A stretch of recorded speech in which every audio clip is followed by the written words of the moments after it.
মনোবীক্ষণ polyclinic, চিকিৎসার জগতে এক দশক। এখন এখানে সব বিষয়ে ডাক্তারবাবু একসাথে তলায়। ফোন করুন 7477999515 এই নম্বরে। শামসেরগঞ্জে স্কুলে স্কুলে জল সংরক্ষণ নিয়ে ছাত্রছাত্রীদের সচেতনতায় জোর। জল সংরক্ষণের পাশাপাশি জল অপচয় রোধ নিয়ে বার্তা দেওয়া হচ্ছে পড়ুয়াদের। বহরমপুর শহরেই 4 star deluxe premium hotel with luxury and comfort golden retreat. এখানেই জেলার একমাত্র ডিস্কোথেক, আছে রেস্টুরেন্ট, লাউঞ্জ বার, অত্যাধুনিক gym, spa, swimming pool, club মেম্বারশিপের সুযোগ। বহরমপুর শিল্প তালুকে গোল্ডেন রিট্রিট। জলের অপর নাম জীবন, তবে দিনকে দিন চলছে ভূগর্ভস্থ জলের সঞ্চয়। এই সময় দাঁড়িয়ে জল সংরক্ষণ নিয়ে ছাত্রছাত্রীদের সচেতন করছেন মুর্শিদাবাদের জল জীবন মিশনে আইএসএ। স্কুলে স্কুলে চলছে ছাত্রছাত্রীদের মধ্যে সচেতনতার পাঠ। শনিবার শামসেরগঞ্জের সাহেবনগর হাই স্কুলে জল সংরক্ষণ থেকে পানীয় জলের ব্যবহার নিয়ে সচেতনতার পাঠ দেওয়া হলো ছাত্রছাত্রীদের। শুধু তাই নয়, স্কুলের ছাত্রছাত্রীরাও শপথ নিলেন জল সংরক্ষণের।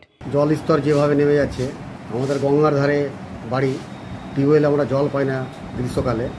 এই অবস্থাতে জলের অপচয় রোধ কীভাবে করতে হবে, জলকে কীভাবে সংরক্ষণ করে নিয়ে আগামী দিনে অভাবের টাইমে আমরা সেটা ব্যবহার করতে পারি, তার অপচয় কীভাবে বন্ধ করা যায় ইত্যাদি নিয়ে তারা যে আলোকপাত করলেন, তাতে তাদেরকে আমি বিশেষভাবে অভিনন্দন জানাচ্ছি।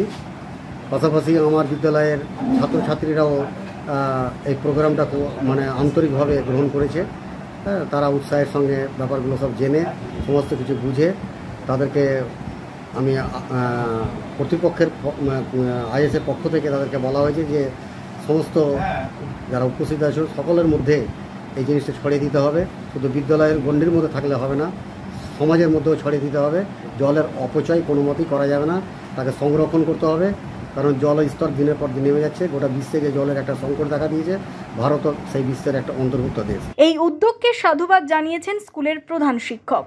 শুধু স্কুলেই নয়, ছাত্রছাত্রীরা যাতে স্কুলের বাইরে গিয়ে সাধারণ মানুষকে জল অপচয় নিয়ে সচেতন করতে পারে তা নিয়েও তাদের পরামর্শ দেওয়া হয়।